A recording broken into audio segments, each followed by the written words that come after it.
Fyodor Dostoevsky. The Crocodile. A true story of how a gentleman of a certain age and of respectable appearance was swallowed alive by the crocodile in the arcade, and of the consequences that followed. Oh, Lambert? Où est Lambert? As-tu vu Lambert? On the 13th of January of this present year, 1865, at 12:30 in the day, Elena Ivanovna, the wife of my cultured friend, Ivan Matveyevich, who is a colleague in the same department, and may be said to be a distant relation of mine too, expressed the desire to see the crocodile, now on view at a fixed charge in the arcade. As Ivan Matveyevich had already in his pocket his ticket for a tour abroad, not so much for the sake of his health as for the improvement of his mind, and was consequently free from his official duties, and had nothing whatever to do that morning, he offered no objection to his wife's irresistible fancy, but was positively aflame with curiosity himself. "A capital idea," he said, with the utmost satisfaction. "We'll have a look at the crocodile. On the eve of visiting Europe, it is as well to acquaint ourselves on the spot with its indigenous inhabitants." And with these words, taking his wife's arm, he set off with her at once for the arcade. I joined them, as I usually do, being an intimate friend of the family. I have never seen Ivan Matveyevich in a more agreeable frame of mind than he was on that memorable morning. How true it is that we know not beforehand the fate that awaits us. On entering the arcade, he was at once full of admiration for the splendors of the building, and when we reached the shop in which the monster lately arrived in Petersburg was being exhibited, he volunteered to pay the quarter-ruble for me to the crocodile owner, a thing which had never happened before. Walking into a little room, we observed that besides the crocodile, there were in it parrots of the species known as cockatoo, and also a group of monkeys in a special case in a recess. Near the entrance, along the left wall, stood a big tin tank that looked like a bath covered with a thin iron grating, filled with water to the depth of 2 inches. In this shallow pool was kept a huge crocodile, which lay like a log, absolutely motionless, and apparently deprived of all of its faculties by our damp climate, so inhospitable to foreign visitors. The monster at first aroused no special interest in any one of us. "So this is the crocodile?" said Elena Ivanovna with a pathetic cadence of regret. "Why, I thought it was something different." Most probably she thought it was made of diamonds. The owner of the crocodile, a German, came out and looked at us with an air of extraordinary pride. "He has a right to be," Ivan Matveyevich whispered to me. "He knows he is the only man in Russia exhibiting a crocodile." This quite nonsensical observation I ascribe also to the extremely good-humored mood which had overtaken Ivan Matveyevich, who was on other occasions of rather envious disposition. "I fancy your crocodile is not alive," said Elena Ivanovna, piqued by the irresponsive stolidity of the proprietor, and addressing him with a charming smile in order to soften his churlishness, a maneuver so typically feminine. "Oh, no, madame," the latter replied in broken Russian, and instantly moving the grating half off the tank, he poked the monster's head with a stick. Then the treacherous monster, to show that it was alive, faintly stirred its paws and tail, raised its snout, and emitted something like a prolonged snuffle. "Come, don't be cross, Karlchen," said the German, caressingly gratified in his vanity. "How horrid that crocodile is! I am really frightened," Elena Ivanovna twittered still more coquettishly. "I know I shall dream of him now." "But he won't bite you if you do dream of him," the German retorted gallantly, and was the first to laugh at his own jest, but none of us responded. "Come, Semyon Semyonovitch," said Elena Ivanovna, addressing me exclusively, "let us go and look at the monkeys. I'm awfully fond of monkeys. They are such darlings, and the crocodile is horrid." "Oh, don't be afraid, my dear," Ivan Matveevich called after us, gallantly displaying his manly courage to his wife. "This drowsy denizen of the realms of the pharaohs will do us no harm." And he remained by the tank.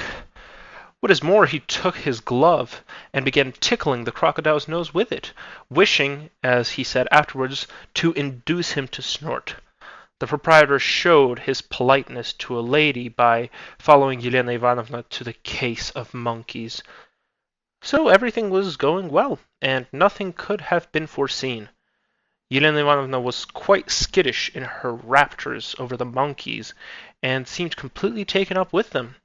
With shrieks of delight, she was continually turning to me, as though determined not to notice the proprietor, and kept gushing with laughter at the resemblance she detected between these monkeys and her intimate friends and acquaintances. I too was amused, for the resemblance was unmistakable. The German did not know whether to laugh or not, and so at last was reduced to frowning. And it was at that moment that a terrible, I may say unnatural scream set the room vibrating. Not knowing what to think, for the first moment I stood still, numb with horror, but noticing that Elena Ivanovna was screaming too, I quickly turned round, and what did I behold? I saw, oh heavens, I saw the luckless Ivan Matveitch in the terrible jaws of the crocodile, held by them round the waist, lifted horizontally in the air and desperately kicking. Then, one moment, and no trace remained of him. But I must describe it in detail, for I stood all the while motionless, and had the time to watch the whole process taking place before me with an attention and interest such as I never remember to have felt before. What, I thought at that critical moment, what if all that had happened to me instead of to Ivan Matveitch? How unpleasant it would have been for me. But to return to my story, the crocodile began by turning the unhappy Ivan Matveitch in his terrible jaws so that he could swallow his legs first. Then, bringing up Ivan Matveitch, who kept trying to jump out and clutching at the sides of the tank, sucked him down again as far as his waist. Then, bringing him up again, gulped him down, and so again and again. In this way, Ivan Matveitch was visibly disappearing before our eyes. And last, with a final gulp, the crocodile swallowed my cultured friend entirely, this time leaving no trace of him. From the outside of the crocodile we could see the protuberances of Ivan Matveitch's figure as he passed down the inside of the monster.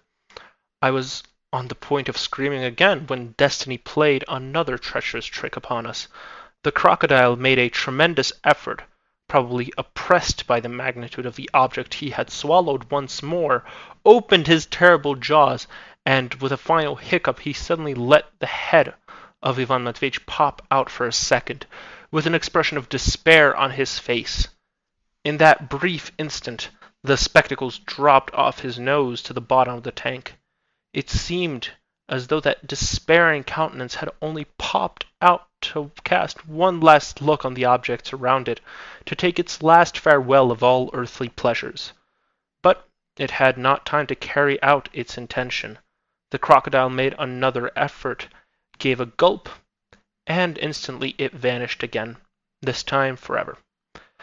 This appearance and disappearance of a still living human head was so horrible, but all the same, either from its rapidity and unexpectedness, or from the dropping of the spectacles.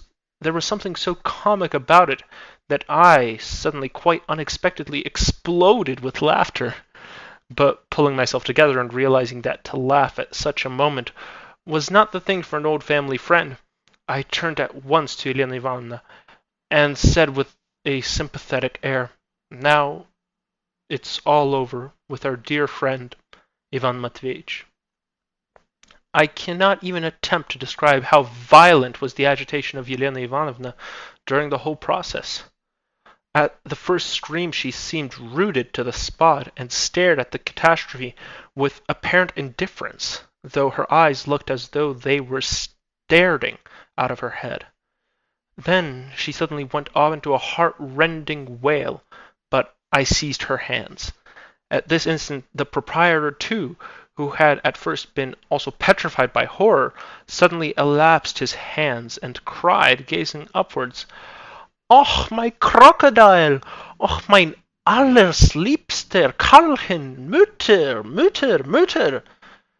A door at the rear end of the room opened at this cry, and the Mutter, a rosy-cheeked, elderly but dishevelled woman in a cap, made her appearance, and rushed with a shriek to her German. A perfect bedlam followed. Elena Ivanovna kept shrieking out the same phrase as though in a frenzy, "Flay him! Flay him!"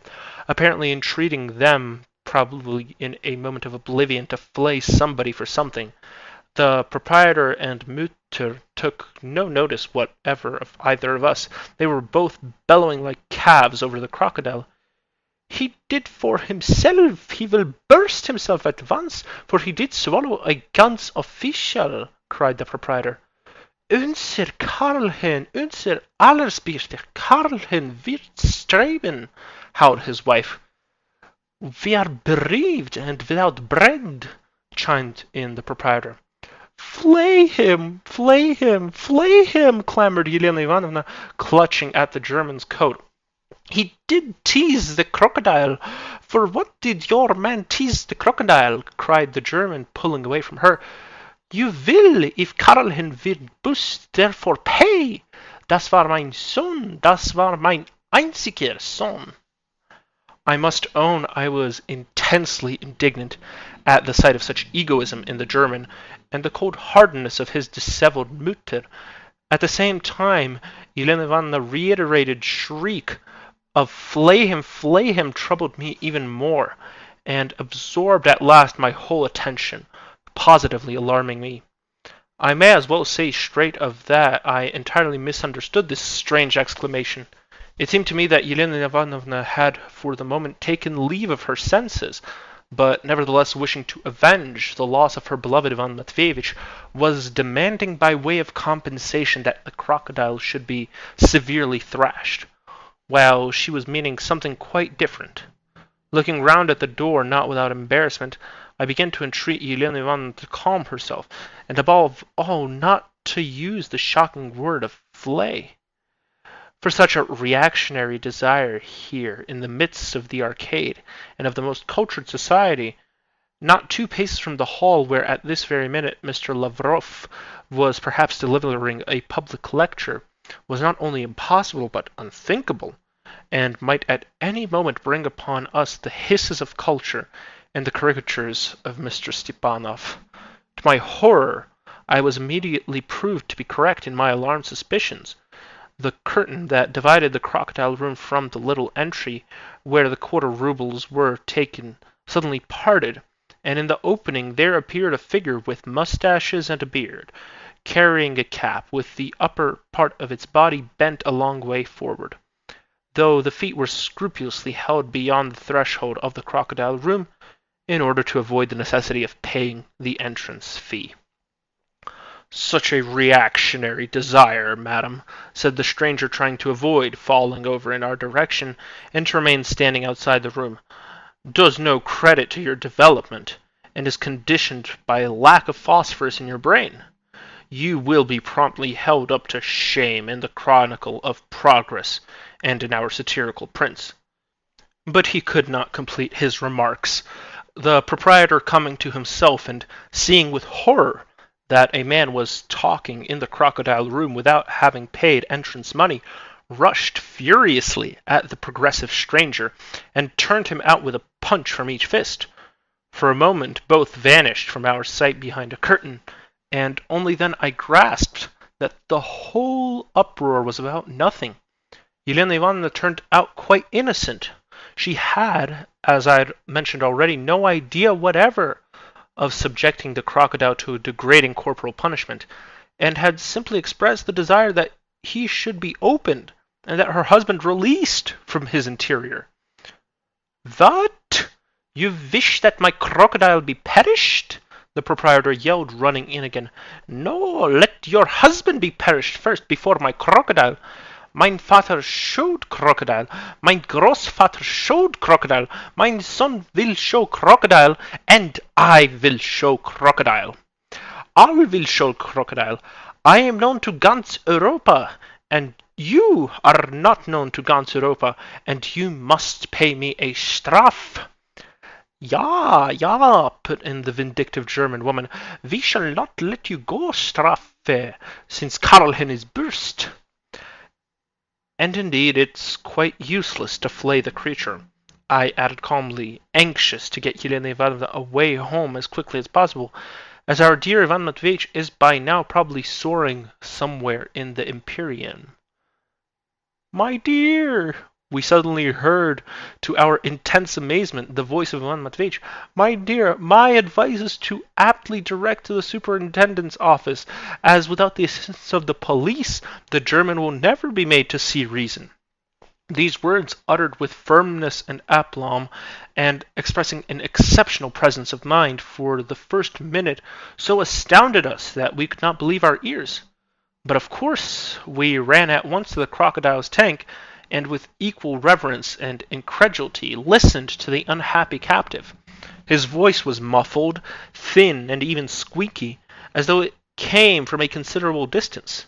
It reminded one of a jocose person who, covering his mouth with a pillow, shouts from an adjoining room, trying to mimic the sound of two peasants calling to one another in a deserted plain, or across a wide ravine, a performance to which I once had the pleasure of listening in at a friend's house at Christmas.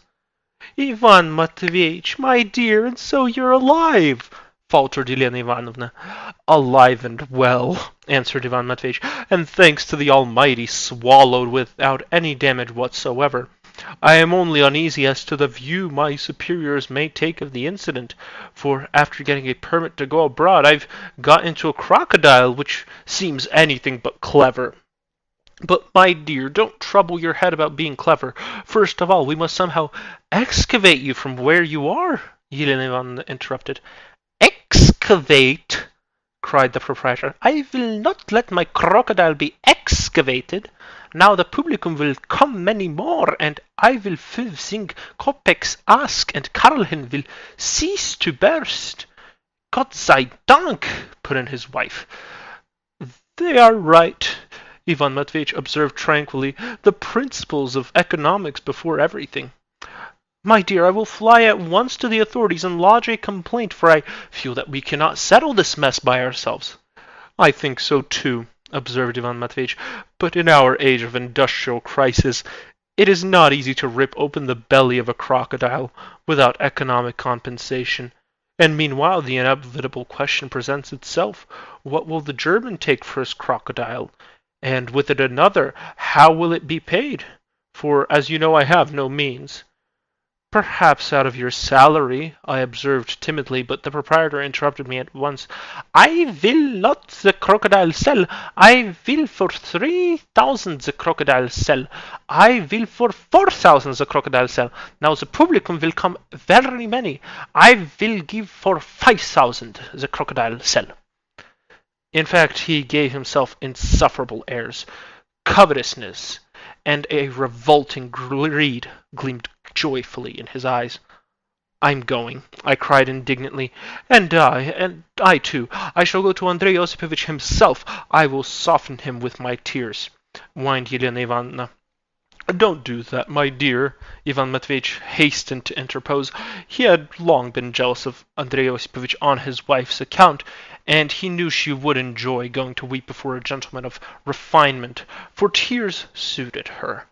And I don't advise you to do so either, my friend, he added, addressing me. It's no good plunging headlong in that slapdash way. There's no knowing what it may lead to. You had much better go today to Timofey Semyonovitch, as though to pay an ordinary visit. He's an old-fashioned and by no means brilliant man, but he is trustworthy, and what matters most of all, he is straightforward. Give him my greetings and describe the circumstances of this case. And since I owe him 7 rubles over our last game of cards, take the opportunity to pay him the money. That will soften the stern old man. In any case, his advice may serve as a guide for us. And meanwhile take Elena Ivanovna home. Calm yourself, my dear, he continued, addressing her. I am weary of the outcries and feminine squabblings, and I should take a nap. It's soft and warm in here, though I have hardly had time to look round in this unexpected haven. Look round? Why, is it light in there? Cried Elena Ivanovna in the tone of relief. I am surrounded by impenetrable night, answered the poor captive, but I can feel, so to speak, have a look around with my hands. Goodbye. Set your mind at rest and don't deny yourself recreation and diversion till tomorrow. And you, Semyon Semyonich, come to me in the evening, and as you are absent-minded and may forget, tie a knot in your handkerchief. I confess I was glad to get away, for I was overtired and somewhat bored. Hastening to offer my arm to the disconsolate Elena Ivanovna, whose charms were only enhanced by her agitation, I hurriedly let her out of the Crocodile room. The charge will be another quarter-ruble in the evening, the proprietor called after us. Oh dear, how greedy they are, said Elena Ivanovna, looking at herself in the mirror on the walls of the arcade, and evidently aware that she was looking prettier than usual. The principles of economics, I answered with some emotion, proud that passers-by should see the lady on my arm. The principles of economics, she drawled in a touching little voice. I did not in the least understand what Ivan Matveevich said about those horrid economics just now. I will explain to you, I answered, and began at once telling her of the beneficial effects of the introduction of foreign capital into our country, upon which I had read an article in the Petersburg News and the Voice that morning. How strange it is, she interrupted after listening for some time. But do leave off, you horrid man. What nonsense are you talking? Tell me, do I look purple? You look perfect, and not purple, I observed, seizing the opportunity to pay her a compliment. Naughty man, she said complacently. Poor Ivan Matveitch, she added a minute later, putting her little head on one side coquettishly. I'm really sorry for him. Oh dear, she cried suddenly. How is he going to have his dinner, and what will he do if he wants anything? An unforeseen question, I answered, perplexed in my turn. To tell the truth, it had not entered my head. So much more practical are women than we men in the solution of the problems of daily life. Poor dear! How could he have gone into such a mess? Nothing to amuse him, and in the dark. How vexing it is that I have no photograph of him, and so now I am a sort of widow, she added with a seductive smile, evidently interested in her new position. I am sorry for him, though. It was in short the expression of the very natural and intelligible grief of a young and interesting wife for the loss of her husband. I took her home at last, soothed her, and after dinner with her and drinking a cup of aromatic coffee, set off at 6 o'clock to Timofey Semyonovitch, calculating that at the hour all married people of settled habits would be sitting or lying down at home. Having written this first chapter in a style appropriate to the incident recorded, I intended to proceed in a language more natural though less elevated, and I begin to forewarn the reader of the fact. The venerable Timofey Semyonovitch met me rather nervously, as though somewhat embarrassed. He led me to his tiny study and shut the door carefully. "That the children may not hinder us," he added with evident uneasiness. There he made me sit down on a chair by the writing table, sat down himself in an easy chair, wrapped round him the skirts of his old wadded dressing gown, and assumed an official and even severe air, in readiness for anything, though he was not my chief nor Ivan Matveitch's, and had hitherto been reckoned as a colleague and even a friend. "First of all," he said, "take note that I am not a person in authority, but just a subordinate official as you and Ivan Matveitch. I have nothing to do with it, and do not intend to mix myself up in the affair." I was surprised to find that he apparently knew all about it already. In spite of that, I told him the whole story over in detail. I spoke with a positive excitement, for I was at that moment fulfilling the obligations of a true friend. He listened without special surprise, but with evident signs of suspicion. "Oh, fancy," he said. "I always believed that this would be sure to happen to him." "Why, Timofey Semyonovitch, it is a very unusual incident in itself." "I admit it. But Ivan Matveitch's whole career in the service was leading up to this end. He was flightly conceited, indeed. It was always progress and ideas of all sorts, and this is what progress brings people to." "But this is a most unusual incident, and cannot possibly serve as a general rule for all progressives." Yes, indeed, it can. You see, it's the effect of over-education, I assure you. For over-education leads people to poke their noses into all sorts of places, especially where they are not invited. Though perhaps you know best," he added as though offended. "I am an old man and not of much education. I began as a soldier's son, and this year has been the jubilee of my service." "Oh no, Timofey Semyonovitch, not at all. On the contrary, Ivan Matveitch is eager for your advice. He is eager for your guidance. He implores it, so to say, with tears." "So to say, with tears. Those are Crocodile's tears, and one cannot quite believe in them.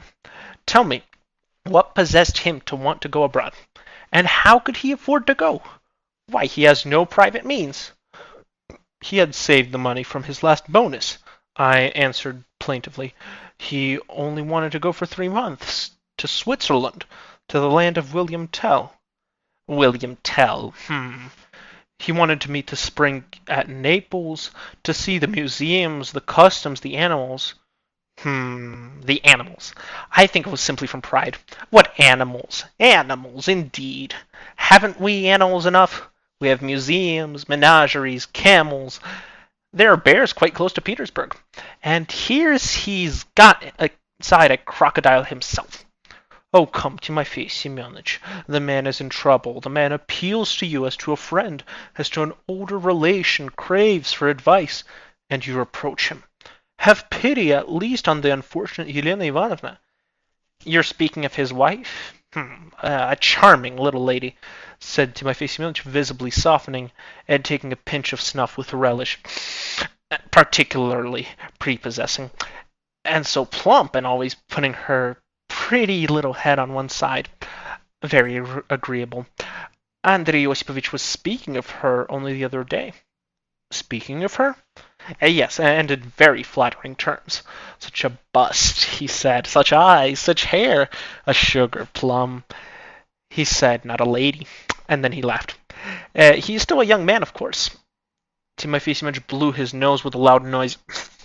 "And yet, young though he is, what a career he is making for himself." "That's quite a different thing, Timofey Semyonovitch." Of course, of course." "Well, what do you say then, Timofey Semyonovitch?" "Why, what can I do?" "Give advice, guidance, as a man of expertise, a relative. What are we to do? What steps are we to take?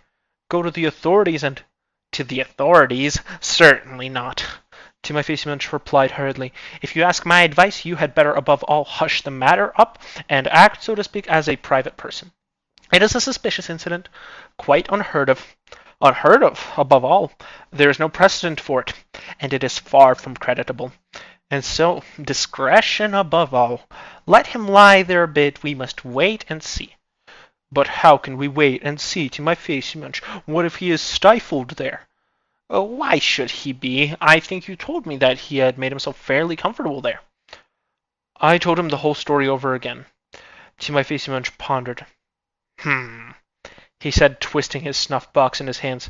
To my mind, it's really a good thing he should lie there a bit instead of going abroad. Let him reflect at his leisure. Of course, he mustn't be stifled, and so he must take measures to preserve his health, avoiding a cough, for instance, and so on. And as for the German, it's my personal opinion he is within his rights, and even more than the other side, because it was the other party who got into his crocodile without asking permission, and not he who got into Ivan Matveitch's crocodile without asking permission, though so far as I recollect, the latter has no crocodile. And as a crocodile is private property, and so it is impossible to slit him open without compensation. For the saving of human life, Timofey Semyonich. Oh, well, that's a matter for the police. You must go to them. But Ivan Matveitch may be needed in the department. He may be asked for. Ivan Matveitch needed. Besides, he is on leave, so that we may ignore him. Let him inspect the countries of Europe. It will be a different matter if he doesn't turn up when his leave is over. Then we shall ask for him and make inquiries. 3 months, Timofey Semyonich, for pity's sake. It's his own fault. Nobody thrust him in there. At this rate, we should have to get a nurse to look after him at government expense, and that is not allowed for in the regulations.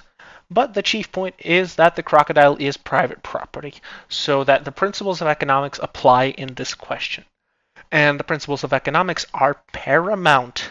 Only the other evening at Luka Andreevич's, Ignatiy Prokofyevich was saying so. Do you know Ignatiy Prokofyevich? A capitalist in a big way of business, and he speaks so fluently. We need industrial development, he said. There is very little development among us. We must create it. We must create capital, so we must create a middle class, then the so-called bourgeoisie. And as we haven't capital, we must attract it from abroad. We must, in the first place, give facilities to foreign companies to buy up lands in Russia, as it is done now abroad. The communal holding of land is poison, is ruin. And you know, he spoke it with such heat. Well, that's all right for him, a wealthy man and not in the service. With the communal system, he said, there will be no improvement in industrial development or agriculture. Foreign companies, he said, must as far as possible buy up the whole of our lands in big lots and then split it up. Split it up in the smallest parts possible. And do you know, he pronounced the words split it up with such determination, and then sell it as private property. Or rather, not sell it, but simply let it. When, he said, all the land is in the hands of foreign companies, they can fix any rent they like. And so the peasants will work 3 times as much for his daily bread, and he can be turned out at pleasure. So that he will feel it, he will be submissive and industrious, and will work 3 times as much for the same wages. But as it is with the commune, what does he care? He knows he won't die of hunger, so he's lazy and drunken. And meanwhile, money will be attracted into Russia, capital will be created, and the bourgeoisie will spring up. The English political and literary paper, The Times, in an article the other day on our finances, stated that the reason our financial position was so unsatisfactory was that we have no middle class, no big fortunes, no accommodating proletariat. Ignatiy Prokofyevich speaks well. He is an orator. He wants to lay a report on the subject before the authorities, and then to get it published in the news. That's something very different from verses like Ivan Matveitch's. But how about Ivan Matveitch? I put in after letting the old man babble on. Timofey Semyonich was sometimes fond of talking and showing that he was not behind the times, but knew all about things. How about Ivan Matveitch? Oh, I am coming to that. Here we are anxious to bring foreign capital into the country. And only consider, as soon as the capital of a foreigner who had been attracted to Petersburg had been doubled through Ivan Matveitch, instead of protecting the foreign capitalist, we are proposing to rip open the belly of his original capital, the crocodile. Is it consistent? To my mind, Ivan Matveitch, as the true son of his fatherland, ought to rejoice and to be proud that through him the value of a foreign crocodile has been doubled and possibly even tripled. That's just what it's wanted to attract capital. If one man succeeds, mind you, another will come with a crocodile, and a third will bring 2 or 3 of them at once, and capital will grow up about them. There, you have a bourgeoisie. It must be encouraged. Upon my word, Timofey Semyonich, I cried, you are demanding almost supernatural self-sacrifice from poor Ivan Matveitch. I demand nothing, and I beg you before everything, as I have said already, to remember that I am not a person in authority, and so cannot demand anything of anyone. I am speaking as a son of the fatherland, that is, not as the son of the fatherland, but as a son of the fatherland. Again, what possessed him to get into the crocodile? A respectable man, a man of good grade in the service, lawfully married, and then to behave like that? Is it consistent? But it was an accident. Who knows? And where is the money to compensate the owner to come from? Perhaps out of his salary, Timofey Semyonovich. Would that be enough? No, it wouldn't, Timofey Semyonovich, I answered sadly. The proprietor was at first alarmed that the crocodile would burst, but as soon as he was sure that it was all right, he began to bluster, and was delighted to think that he could double the charge for entry. Triple and quadruple, perhaps. The public will simply stampede the place now, and crocodile owners are smart people. Besides, it's not Lent yet, and people are keen on diversions. And so I say again, the great thing is that Ivan Matveitch should preserve his incognito. Don't let him be in a hurry. Let everybody know, perhaps, that he is in the crocodile, but don't let them be officially informed of it. Ivan Matveitch is in a particularly favorable circumstances, for he is reckoned to be abroad. It will be said he is in the crocodile, and we will refuse to believe it. That is how it can be managed. The great thing is that he should wait. And why should he be in a hurry? Well, but if... Don't worry, he has good constitution. Well, and afterwards, when he has waited, well, I won't concede from you that the case is exceptional in the highest degree. One doesn't know what to think of it, and the worst of it is there is no precedent. If we had a precedent, we might have something to go by, but as it is, what is one to say? It will certainly take time to settle it. A happy thought flashed upon my mind. Can we not arrange, I said, that if he is destined to remain in the entrails of the monster, and it is the will of Providence that he should remain alive, he should send in a petition to be reckoned as still serving? Possibly as on leave and without salary? But couldn't it be with salary? On what grounds? As sent on a special commission. What commission, and where? Why, into the entrails of the crocodile, so to speak, for exploration, for investigation of the facts on the spot. It would, of course, be a novelty, but that is progressive, and would at the same time show zeal for enlightenment. Timofey Semyonich thought a little. To send an official, he said at last, to the inside of a crocodile to conduct a special inquiry is, in my personal opinion, an absurdity. It is not in the regulations. And what sort of special inquiry could there be? The scientific study of nature on the spot, in the living subject. The natural sciences are all the fashion nowadays. Botany. He could live there and report his observations. For instance, concerning digestion or simply habits, for the sake of accumulating facts. You mean as statistics?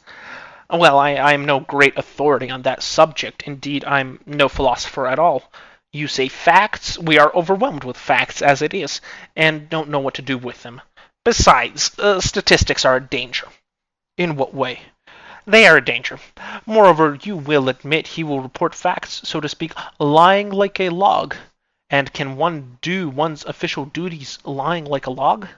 That would be another novelty, and a dangerous one. And again, there is no precedent for it. If we had any sort of precedent for it, then, to my thinking, he might have been given the job. But no crocodiles have been brought over hitherto, Timofey Semyonich. Yes. He reflected again. Your objection is a just one. If you like, and might indeed serve as a ground for carrying the matter further.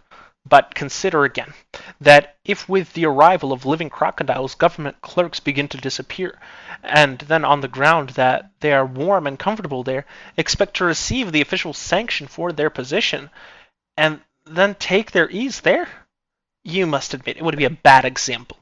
We should have everyone trying to go the same way to get a salary for nothing. Do your best for him, to my face, Semyonich. By the way, Ivan Matveitch asked me to give you 7 rubles he had lost to you at cards. Ah, he lost that the other day at Nikifor Nikiforovich's. I remember. And how gay and amusing he was. And now... The old man was genuinely touched. Intercede for him, to my face, Semyonich. I will do my best. I will speak in my own name as a private person, as though I were asking for information. And meanwhile you find out indirectly, unofficially, how much would the proprietor consent to take for his crocodile. Timofey Semyonich was visibly more friendly. Certainly, I answered. And I will come back to you at once to report. And his wife? Is she alone now? Is she depressed? You should call on her, Timofey Semyonich. I will. I thought of doing so before. It's a good opportunity. And what on earth possessed him to go and look at the crocodile? Though indeed I should like to see it myself. Go and see the poor fellow, Timofey Semyonich. I will. Of course I don't want to raise his hopes by doing so. I shall go as a private person. Well, goodbye. I am going to Nikifor Nikiforovich's again. Shall you be there? No, I am going to see the poor prisoner. Yes, now he is a prisoner. And that's what comes of thoughtlessness. I said goodbye to the old man. Ideas of all kinds were straying through my mind. A good-natured and most honest man, Timofey Semyonich, yet as I left him I felt pleased at the thought that he had celebrated his 50th year of service, and that Timofey Semyonich's are now a rarity among us. I flew at once, of course, to the arcade to tell poor Ivan Matveitch all the news. And indeed I was moved by curiosity to know how he was getting on inside the crocodile, and how it was possible to live in a crocodile. And indeed, was it possible to live in a crocodile at all? At times it really seemed to me as though it were an outlandish, monstrous dream, especially as an outlandish monster was the chief figure in it. And yet it was not a dream, but actual, indubitable fact. Should I be telling the story if it were not? But to continue. It was late, about 9 o'clock, before I reached the arcade, and I had to go into the crocodile room by the back entrance, for the German had closed the shop earlier than usual that evening. Now in the seclusion of domesticity he was walking about in a greasy old frock coat, but he seemed 3 times as pleased as he had been in the morning. It was evidently that he had no apprehensions now, and that the public had been coming many more. The Mutter came out later, evidently to keep an eye on me. The German and the Mutter frequently whispered together. Although the shop was closed, he charged me a quarter ruble. What unnecessary exactitude! You will every time pay. The public will 1 ruble, and you 1 quarter pay, for you are the good friend of your good friend, and I a friend respect. Are you alive? Are you alive, my cultured friend? I cried as I approached the crocodile, expecting my words to reach Ivan Matveitch from a distance, and to flatter his vanity. Alive and well, he answered, as though from a long way off or from under the bed, though I was standing close beside him. Alive and well, but of that later. How are things going? As though purposely not hearing the question, I was just beginning with sympathetic haste to question him how he was, what it was like in the crocodile, and what in fact there was inside a crocodile. Both friendship and common civility demanded this, but with capricious annoyance he interrupted me. How are things going? He shouted in a shrill and on occasion particularly revolting voice, addressing me peremptorily as usual. I described to him my whole conversation with Timofey Semyonich, down to the smallest detail. As I told my story, I tried to show my resentment in my voice. The old man is right. Ivan Matveyevich pronounced as abruptly as usual in his conversation with me. "I like practical people and can't endure sentimental milksops. I am ready to admit, however, that your idea about a special commission is not altogether absurd. I certainly have a great deal to report, both from a scientific and from an ethical point of view. But now all this has taken a new and unexpected aspect, and it is not worth while to trouble about mere salary. Listen attentively. Are you sitting down?" "No, I am standing up." "Sit down on the floor, if there's nothing else, and listen attentively." Resentfully I took a chair and put it down on the floor with a bang in my anger. "Listen," he began dictatorially. "The public came today in masses. There was no room left in the evening, and the police came in to keep order. At 8 o'clock, that is, earlier than usual, the proprietor thought it necessary to close the shop, and end the exhibition, to count the money he had taken, and prepare for tomorrow more conveniently. So I know there will be a regular fair tomorrow. So we may assume that all the most cultivated people in the capital, the ladies of the best society, the foreign ambassadors, the leading lawyers, and so on, will all be present. What's more, people will be flowing here from the remotest of provinces of our vast and interesting empire. The upshot of it is that I am the cynosure of all eyes, and though hidden to sight, I am eminent. I shall teach the idle crowd. Taught by experience, I shall be an example of greatness and resignation to fate. I shall be, so to say, a pulpit from which to instruct mankind. The mere biological details I can furnish about the monster I am inhabiting are of priceless value. And so far from repining at what had happened, I confidently hope for the most brilliant of careers." "You won't find it wearisome?" I asked sarcastically. What irritated me more than anything was the extreme pomposity of his language. Nevertheless, it all rather disconcerted me. What on earth? What can this frivolous blockhead find to be so cocky about? I muttered to myself. He ought to be crying instead of being cocky. "No," he answered my observation sharply, "for I am full of great ideas, only now I can at leisure ponder over the amelioration of the lot of humanity. Truth and light will come forth now from the crocodile. I shall say certainly, develop a new economic theory of my own, and I shall be proud of it, which I have hitherto been prevented from doing by my official duties and by trivial distractions. I shall refute everything, and be a new Fourier. By the way, did you give Timofey Semyonich the 7 rubles? "Yes, out of my own pocket," I answered, trying to emphasize the fact in my voice. "We will settle it," he answered superciliously. "I confidently expect my salary to be raised, for who shall get a rise, if not I? I am of the utmost service now. But to business. My wife? You are, I suppose, inquiring after Elena Ivanovna?" "My wife!" he shouted, this time in a positive squeal. There was no help for it. Meekly, though gnashing my teeth, I told him how I had left Elena Ivanovna. He did not even hear me out. "I have special plans in regard to her," he began impatiently. "If I am celebrated here, I wish her to be celebrated there. Savants, poets, philosophers, foreign mineralogists, statesmen, after conversing in the morning with me, will visit her salon in the evening. From next week onwards she must have an at-home every evening. With my salary doubled, we shall have the means for entertaining, and as the entertainment must not go beyond tea and hired footmen, that's settled. Both here and there they will talk of me. I have long thirsted for an opportunity for being talked about, but I could not attain it, fettered by my humble position and low grade in the service. And now all this had been attained by a simple gulp on the part of the crocodile. Every word of mine will be listened to. Every utterance will be thought over, repeated, printed, and I will teach them what I am worth. They shall understand at last what abilities they have allowed to vanish in the entrails of a monster. This man might have been the foreign minister, or might have ruled a kingdom, some will say. And that man did not rule a kingdom, others will say. In what way am I inferior to a Garnet, Shainskiy, or whatever they are called? My wife must be a worthy second.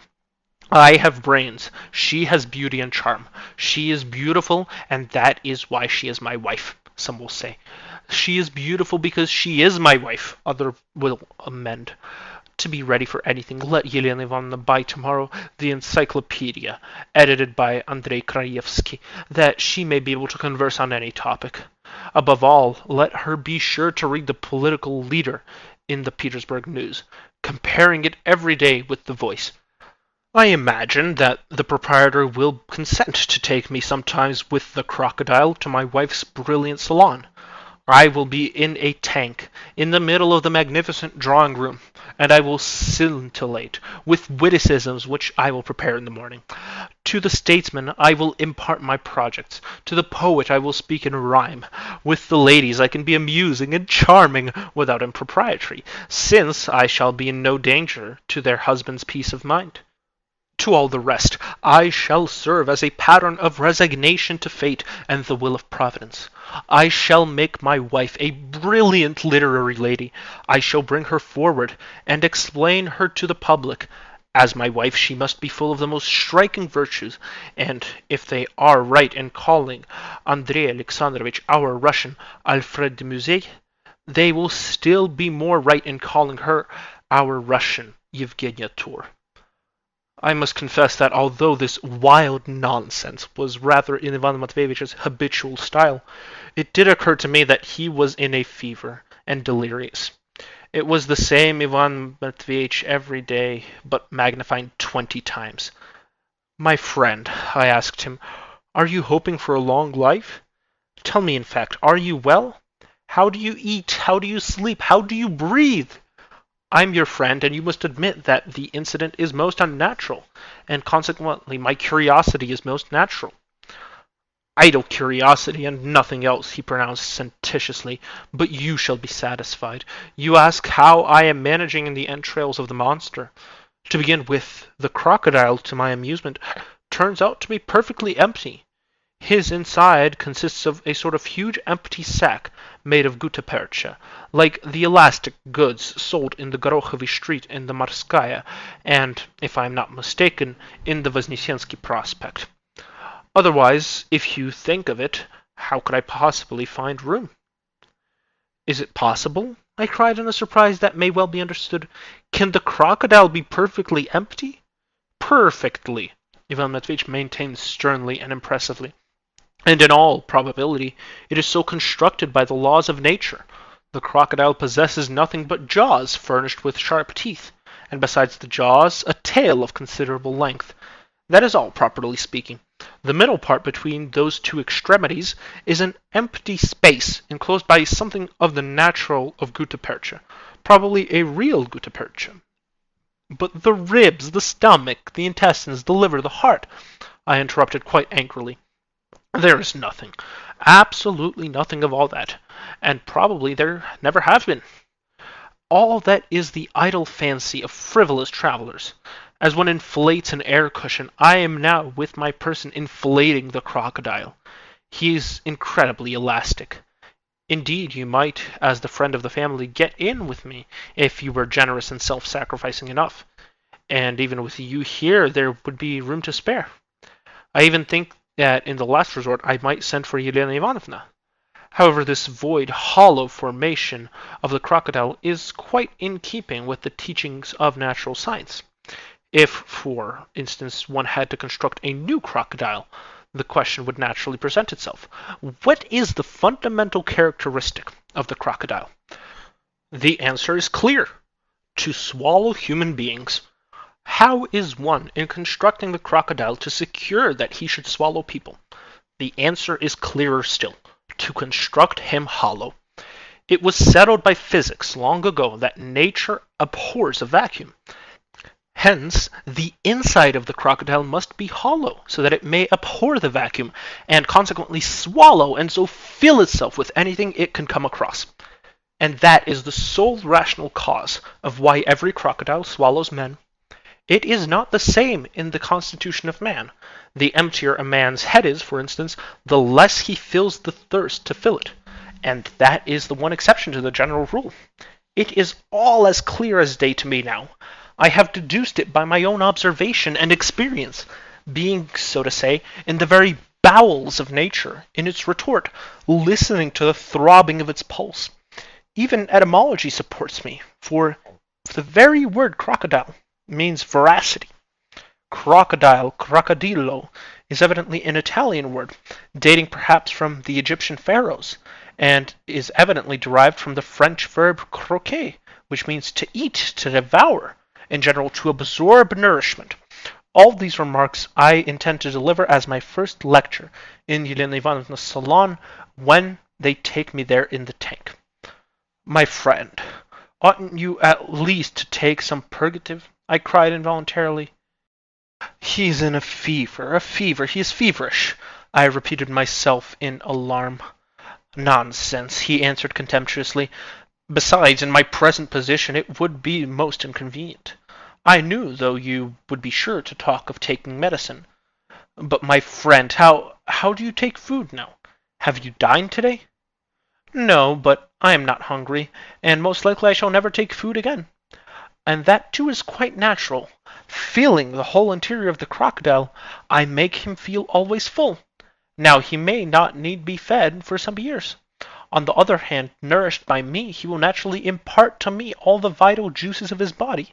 It is the same as with some accomplished coquettes who embed themselves and their whole persons for the night in raw steak, and then after their morning bath are fresh, subtle, buxom, and fascinating. In that way, nourishing the crocodile, I myself obtain nourishment from him. Consequently, we mutually nourish one another.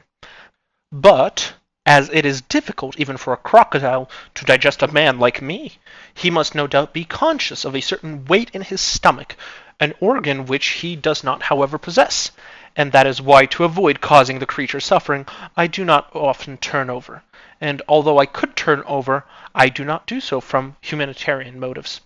This is the one drawback of my present position, and in an allegorical sense, Timofey Semyonich was right in saying I was lying like a log. But I will prove that even lying like a log, nay, that only lying like a log, one can revolutionize the lot of mankind. All the great ideas and movements of our newspapers and magazines have evidently been the work of men who were lying like logs. That is why they call themselves divorced from the realities of life. But what does it matter? They're saying that I am constructing now a complete system of my own, and you wouldn't believe how easy it is. You only have to creep into a secluded corner or into a crocodile to shut your eyes, and you immediately devise a perfect millennium for mankind. When you went away this afternoon, I set to work at once, and have already invented 3 systems, and now I am preparing the 4th. It is true that at first one must refute everything that has gone before, but from the crocodile it is so easy to refute it. Besides, it all becomes clearer, seen from the inside of the crocodile. There are some drawbacks, though small ones, in my position, however. It is somewhat damp here, and covered with a sort of slime. Moreover, there is rather a smell of india rubber, exactly like the smell of my old galoshes. That is all. There are no other drawbacks. Ivan Matveitch, I interrupted, all this is a miracle in which I can scarcely believe. And can you intend never to dine again? What trivial nonsense you are troubling about, you thoughtless, frivolous creature. I talk to you about great ideas, and you... understand, I am sufficiently nourished by the great ideas which light up the darkness in which I am enveloped. The good-natured proprietor has, however, after consulting the kindly Mutter, decided with her that they will every morning insert into the monster's jaws a bent metal tube, something like a whistle pipe, by means of which I can absorb coffee or broth with bread soaked in it. The pipe has already been bespoken in the neighborhood, but I think it is superfluous luxury. I hope to live at least 1,000 years, if it is true that crocodiles live so long. Which, by the way, good thing I thought of it, you had better lock up in some natural history tomorrow, and tell me, for I may have been mistaken and have mixed it up with some excavated monster. There is only one reflection that rather troubles me. I am dressed in cloth and have boots on. The crocodiles can obviously not digest me. Besides, I am alive, and so opposing the process of digestion with my whole willpower. for you can understand that I do not wish to be turned into what all nourishment turns into, for that would be too humiliating for me. But there is one thing I am afraid of. In 1,000 years the cloth of my coat, unfortunately of Russian make, may decay, and then, left without clothing, I might perhaps, in spite of my indignation, begin to be digested. And though by day nothing would induce me to allow it, at night, in my sleep, when a man's will deserts him, I may be overtaken by the humiliating destiny of a potato, a pancake, or veal. Such an idea reduces me to fury.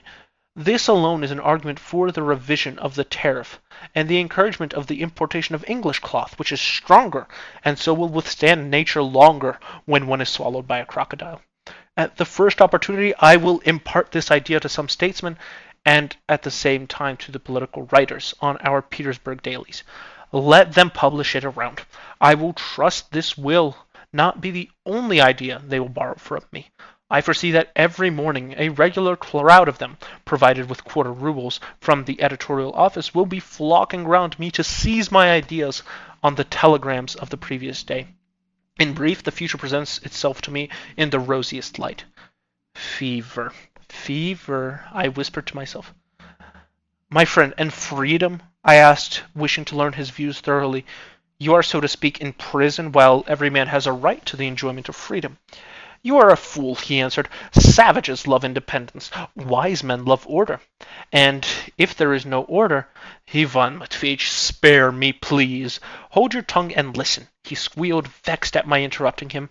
Never has my spirit soared as now. In my narrow refuge there is only one thing that I dread, the literary criticisms of the monthlies and the ill lists of satirical papers. I am afraid that the thoughtless visitors, stupid and envious people, and nihilists in general, may turn me into ridicule. But I will take measures. I am impatiently awaiting the response of the public tomorrow, and especially the opinion of the newspapers. You must tell me about the papers tomorrow. Very good. Tomorrow I will bring a perfect pile of papers with me. Tomorrow is too soon to expect reports in the newspapers, for it will take 4 days for it to be advertised. But from today, come to me every evening by the back way through the yard. I am intending to employ you as my secretary. You shall read the newspapers and magazines to me, and I will dictate to you my ideas and give you commissions. Be particularly careful not to forget the foreign telegrams. Let all the European telegrams be here every day. But enough. Most likely you are sleepy by now. Go home, and do not think of what I said just now about criticisms. I am not afraid of it, for the critics themselves are in a critical position. One has only to be wise and virtuous, and one will certainly get on to a pedestal. If not Socrates, then Diogenes, or perhaps both of them together. That is my future role among mankind. So frivolously and boastfully did Ivan Matveyevich hasten to express himself before me, like a feverish, weak-willed woman, who, as we are told by the proverb, cannot keep a secret. And that he told me about the crocodile struck me as most suspicious. How was it possible that the crocodile was absolutely hollow? I don't mind betting that he was bragging from vanity, and partly to humiliate me. It is true that he was an invalid, and one must make allowances for invalids, but I must frankly confess, I never could endure Ivan Matveyevich. I have been trying all my life, from a child up, to escape from his tutelage, and have not been able to. 1,000 times over I have been tempted to break with him altogether, and every time I have been drawn to him again, as though I were still hoping to prove something to him or revenge myself on him. A strange thing, this friendship. I can positively assert that 9/10 of my friendship for him was made up of malice. On this occasion, however, we parted with genuine feeling. Your friend, a very clever man, the German said to me in an undertone as he moved to see me out. He had been listening all the time attentively to our conversation. Apropos, I said, well, think of it. How much would you ask for your crocodile, in case anyone wanted to buy it? Ivan Matveyevich, who heard the question, was waiting with curiosity for the answer. It was evident that he did not want the German to ask too little. Anyway, he cleared his throat in a peculiar way on hearing my question. At first the German would not listen. Was positively angry. No one will dare my crocodile to buy, he cried furiously and turned red as a boiled lobster. Me not want to sell the crocodile. I would not for the crocodile $1,000,000 take. I took $130 from the public today, and I shall tomorrow 10,000 take, and then 100,000 every day I shall take. I will not sell. Ivan Matveich positively chuckled with satisfaction. Controlling myself, for I felt it was a duty to my friend, I hinted coolly and reasonably to the crazy German that his calculations were not quite correct, that if he makes 100,000 every day, all Petersburg will have visited him in 4 days, and then there will be no one left to bring him rubles, that life and death are in God's hands, that the crocodile may burst, or Ivan Matveich may fall ill and die, and so on and so on. The German grew pensive. I will him drops from the chemist get, he said after pondering, and will save your friend that he not die. Drops are all very well, I answered, but consider too that the thing may get into the law courts. Ivan Matveitch's wife may demand the restitution of her lawful spouse. You are intending to get rich, but do you intend to give Elena Ivanovna a pension? Nein, me not intend, said the German with stern decision. Nein, we not intend, said the Mutter with positive malignancy. And so it would be better for you to accept something now, at once, a secure and solid though moderate sum, than to leave things to chance. I ought to tell you that I am inquiring simply from curiosity. The German drew the Mutter aside to consult with her in a corner, where they stood a case with the largest and ugliest monkeys of his collection. Well, you will see, said Ivan Matveich. As for me, I was at that moment burning with the desire first to give the German a thrashing, next to give the Mutter an even sounder one, and thirdly to give Ivan Matveich the soundest thrashing of all his boundless vanity. But all this paled beside the answer of the rapacious German. After consultation with his Mutter, he demanded for the crocodile 50,000 rubles in bonds of the latest Russian loan, with lottery voucher attached, a brick house in the Gorokhovy street, with a chemist's shop attached, and in addition the rank of Russian colonel. You see, Ivan Matveich said triumphantly. I told you so. Apart from this last senseless desire from the rank of the colonel, he is perfectly right, for he fully understands the present value of the monster he is exhibiting. The economic principle must be before everything. Upon my word, I cried furiously to the German, but what should you have been made a colonel for? What exploit have you performed? What service have you done? In what way have you gained military glory? You are really crazy. Crazy? Cried the German, offended. No, a person very sensible, but you very stupid. I have a colonel deserved for that I have a crocodile shown, and in him a live Hofrath sitting. And a Russian can a crocodile not show, and a live Hofrath in him sitting. May extremely clever man, and much wise colonel to be. Well, goodbye then, Ivan Matveich, I cried, shaking with fury, and I went out of the crocodile room almost in a run.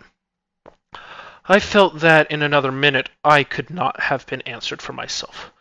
The unnatural expectations of these two blockheads were insupportable. The cold air refreshed me, and somewhat moderated my indignation. At last, after spitting vigorously 15 times on each side, I took a cab, got home, undressing and flung myself into bed. What vexed me more than anything was my having become his secretary. Now I was to die of boredom there every evening, doing the duty of a true friend. I was ready to beat myself for it, and I did, in fact, after putting out the candle and pulling up the bedclothes, punch myself several times on the head and various parts of the body. That somewhat relieved me, and at last I fell asleep fairly soundly, in fact, for I was very tired. All night long I could dream of nothing but monkeys, but towards the morning I dreamt of Elena Ivanovna. The monkeys I dreamed about, I suppose, because they were shut up in the case at the Germans, but Elena Ivanovna was a different story. I may as well say at once, I loved the lady, but I make post-haste, to make a qualification. I loved her as a father, neither more nor less. I judge that because I often felt an irresistible desire to kiss her little head or her rosy cheek. And though I never carried out this inclination, I would not have refused even to kiss her lips. And not merely her lips, but her teeth, which always gleamed so charmingly like 2 rows of pretty, well-maintained pearls when she laughed. She laughed extraordinarily often. Ivan Matveitch, in demonstrative moments, used to call her his darling absurdity, a name extremely happy and appropriate.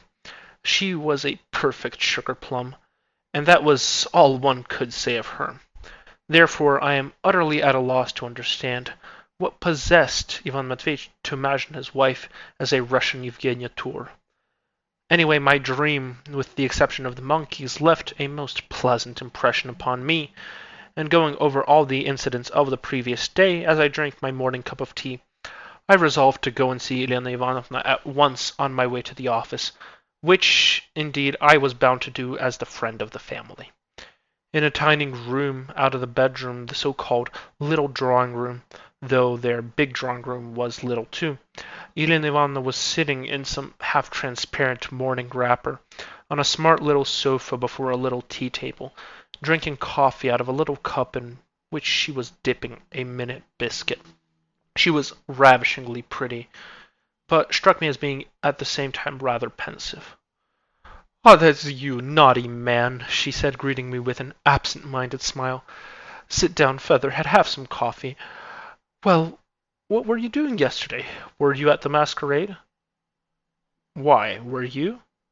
I don't go, you know. Besides, yesterday I was visiting our captive."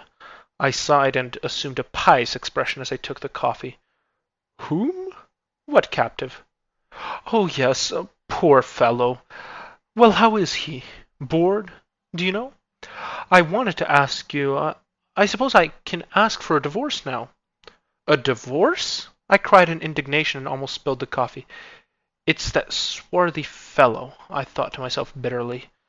There was a certain swarthy gentleman with little moustaches who was something in the architectural fine, and who came too far too often to see them, and was extremely skilful in amusing Elena Ivanovna.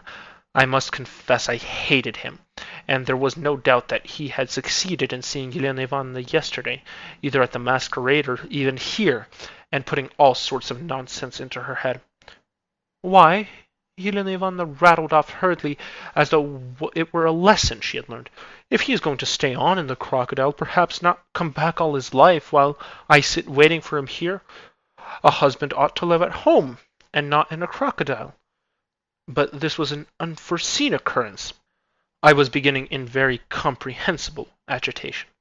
"Oh, no, don't talk to me. I won't listen. I won't listen," she cried, suddenly getting quite cross. "You're always against me, you wretch. There's no doing anything with you. You will never give me any advice. Other people tell me that I can get a divorce because Ivan Matveitch will not get his salary now." "Elena Ivanovna, is it you I hear?" I exclaimed pathetically. "What villain could have put such an idea into your head? And divorce on such a trivial ground as salary is quite impossible. And poor Ivan Matveitch is, so to speak, burning with love for you even in the bowels of the monster. What's more, he is melting away with love like the lump of sugar. Yesterday, while you were enjoying yourself at the masquerade, he was saying that he might in the last resort send for you as his lawful spouse to join him in the entrails of the monster, especially as it appears the crocodile is exceedingly roomy, not only able to accommodate 2 but even 3 persons. And then I told her all the interesting part of my conversation in the night before with Ivan Matveitch. What? She cried in surprise. "You want me to get into the monster too? To be with Ivan Matveitch? What an idea! And how am I to get in there, in my hat and crinoline? Heavens, what foolishness! And what should I look like while I was getting into it? And very likely there would be someone there to see me. It's absurd. And what should I have to eat there? And what should I do there when... Oh my goodness, what will they think of next? And what should I have to amuse me there? You say there's a smell of gutta percha? And what should I do if we quarreled? Should we have to go on staying there, side by side? Phew, how horrid! I agree with all those arguments, my sweet Helena Ivanovna, I interrupted, striving to express myself with that natural enthusiasm which always overtakes a man when he feels the truth is on his side. But one thing you have not appreciated in all this, you have not realized that he cannot live without you, if he is inviting you there. That is a proof of love, passionate, faithful, ardent love. You haven't thought too little of his love, dear Elena Ivanovna. I won't hear anything about it, waving me off with her pretty little hand with glistening pink nails that had just been washed and polished. Horrid man, you will reduce me to tears. Get into it yourself, if you like the prospect. You are his friend. Get in and keep him company and spend your life discussing some tedious science. You are wrong to laugh at this suggestion. I checked the frivolous woman with dignity. Ivan Matveitch has invited me as it is. You, of course, are summoned there by duty. For me it would be an act of generosity. But when Ivan Matveitch described to me last night the elasticity of the crocodile, he hinted very plainly that there would be room not only for you two, but for me also as a friend of the family, especially if I wished to join you, and therefore, how so, the three of us? Cried Elena Ivanovna, looking at me in surprise. Why, how should we... Are we going to be all three there together? How silly both of you are! I shall certainly pinch you all the time, you wretch! And falling back on the sofa, she laughed till she cried. All this, the tears and the laughter, were so fascinating that I could not resist rushing eagerly to kiss her hand, which she did not oppose, though she did pinch my ears lightly as a sign of reconciliation. Then we both grew very cheerful, and I described to her in detail all Ivan Matveitch's plans. The thought of her evening reception in her salon pleased her very much. Only I should need a great many new dresses, she observed, and so Ivan Matveitch must send me as much of his salary as possible, and as soon as possible. Only I don't know about that, she added thoughtfully. How can he be brought in here in the tank? That's very absurd. I don't want my husband to be carried around in a tank. I should feel quite ashamed for my visitors to see it. I don't want that. No, I don't. By the way, while thinking of it, was Timofey Semyonovitch here yesterday? Oh, yes, he was. He came to comfort me, and do you know, we played cards all the time. He played for sweetmeats, and if I lost, he was to kiss my hands. What a wretch he is! And only fancy, he almost came to the masquerade with me, really. He was carried away by his feelings, I observed. And who would not be with you, you charmer? Oh, get along with your compliments. Stay, I will give you a pinch as a parting present. I've learned to pinch awfully well lately. Well, what do you say to that? By the way, you say Ivan Matveitch spoke several times with me yesterday. No, not exactly. I must say he is thinking more now of the fate of humanity, and wants... Oh, let him. You needn't go on. I am sure it's fearfully boring. I'll go and see him sometime. I shall certainly go tomorrow. Only not today. I've got a headache, and besides, there will be such a lot of people there today. They'll say that's his wife, and I shall feel ashamed. Goodbye. You will be there this evening, won't you? To see him, yes. He asked me to go and take him the papers. That's capital. Go and read to him. But don't come and see me today. I am not well, and perhaps I may go and see someone. Goodbye, you naughty man. It's that swarthy fellow you're going to see her this evening, I thought. At the office, of course, I gave no sign of being consumed by these cares and anxieties, but soon I noticed some of the most progressive papers seemed to be passing particularly rapidly from hand to hand among my colleagues, and were being read with an extremely serious expression of face. The first one that reached me was the News Sheet, a paper of no particular party, but humanitarian in general, for which it was regarded with contempt among us, though it read. Not without surprise, I read it in the following paragraph. Yesterday, strange rumors were circulating among the spacious ways and sumptuous buildings of our vast metropolis. A certain well-born bon vivant of the high society probably wary of the cuisine at Borel's and at the X Club, went into the arcade into the place where an immense crocodile recently brought to the metropolis is being exhibited, and insisted on its being prepared for his dinner. After bargaining with the proprietor, he at once set to work to devour him.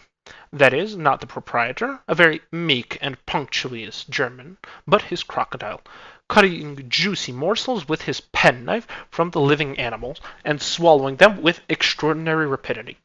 By degrees the whole crocodile disappeared into the vast recesses of his stomach, so that he was even on the point of attacking an Ichneumon, a constant companion of the crocodile, probably imagining that the latter wouldn't be as savory. We are by no means opposed to that new article of diet with which foreign gourmands have long been familiar. We have indeed predicted that it would come. English lords and travellers make up irregular parties for catching crocodiles in Egypt, and consume the back of the monster cooked like beefsteak, with mustard, onions, and potatoes. The French, followed in the train of Lesseps, prefer the paws baked in hot ashes, which they do, however, in opposition to the English, who laugh at them. Probably both ways would be appreciated among us. For our part, we are delighted at a new branch of industry, of which our great and varied fatherland stands preeminently in need. Probably before a year is out, crocodiles will be brought in hundreds to replace this first one lost in the stomach of a Petersburg gourmand. And why should we not the crocodile be acclimatized among us in Russia? If the waters of the Neva is too cold for these interesting strangers, there are ponds in the capital, and rivers and lakes outside of it. Why not breed the crocodiles at Pargolova, for instance, or at Pavlovsk, in the Presnensky ponds, and in Samateka in Moscow, while providing agreeable, wholesome nourishment for our fastidious gourmands? They might at the same time entertain the ladies who walk about these ponds, and instruct the children in natural history. The crocodile skin might be used for making jewel cases, boxes, cigar cases, pocketbooks, and possibly more than 1,000 saved up in the greasy notes that are peculiarly beloved by merchants might be laid in by crocodile skin. We hope to return more than once to this interesting topic. Though I had foreseen something of the sort, yet the reckless inaccuracy of the paragraph overwhelmed me. Finding no one with whom to share my impression, I turned over to Prokhor Savich, who was sitting opposite to me, and noticed that the latter has been watching me for some time, while in his hand he held the Voice, as though he were on the point of passing it to me. Without a word, he took the news sheet from me, and as he handed me the Voice, he drew a line with his nail against an article to which he probably wished to call my attention. This Prokhor Savich is a very queer man. A taciturn old bachelor. He was not on intimate terms with any of us, scarcely spoke to anyone in the office, always had an opinion of his own about everything, but could never bear to impart it to anyone. He lived alone, hardly among us had ever been in his lodging. This is what I read in the Voice. Everyone knows that we are a progressive and humanitarian, and want to be on a level with Europe in this respect. But in spite of all our exertions and the efforts of our paper, we are still far from maturity, as may be judged from the shocking incident which took place yesterday in the arcade, at which we predicted long ago. A foreigner arrives in the capital bringing with him a crocodile, which he begins exhibiting in the arcade. We immediately hasten to welcome a new branch of useful industry, such as our powerful and varied fatherland stands in great need of. Suddenly, yesterday, at 4 o'clock in the afternoon, a gentleman of exceptional stoutness enters the foreigner's shop in an intoxicated condition, pays his entrance money, and immediately, without any warning, leaps into the jaws of the crocodile, who was forced, of course, to swallow him, if only from an instinct of self-preservation, to avoid being crushed. Tumbling to the insides of the crocodile, the stranger at once dropped asleep. Neither the shouts of the foreign proprietor, nor the lamentations of his terrified family, nor threats to send for the police made the slightest impression. Within the crocodile was heard nothing but the laughter, and a promise to flay him through the poor mammal, compelled to swallow such a mass, was vainly shedding tears. An uninvited guest is worse than a Tartar. But In spite of the proverb, the insolent visitor would not leave. We do not know how to explain such barbarous incidents, which prove our lack of culture and disgrace us in the eyes of foreigners. The recklessness of Russian temperament has found a fresh outlet. It may be asked, what was the object of the uninvited visitor? A warm and comfortable abode? But there are many excellent houses on the capital, with very cheap and comfortable lodgings, with the Neva water laid on, and a staircase lighted by gas, frequently with a hall porter maintained by the proprietor. We wouldn't call our readers' attention to the barbarous treatment of domestic animals. It is difficult, of course, for the crocodile to digest such a mass all at once. And now he lies swollen out to the size of a mountain, awaiting death in insufferable agonies. In Europe, persons guilty of inhumanity towards domestic animals have long been punished by law.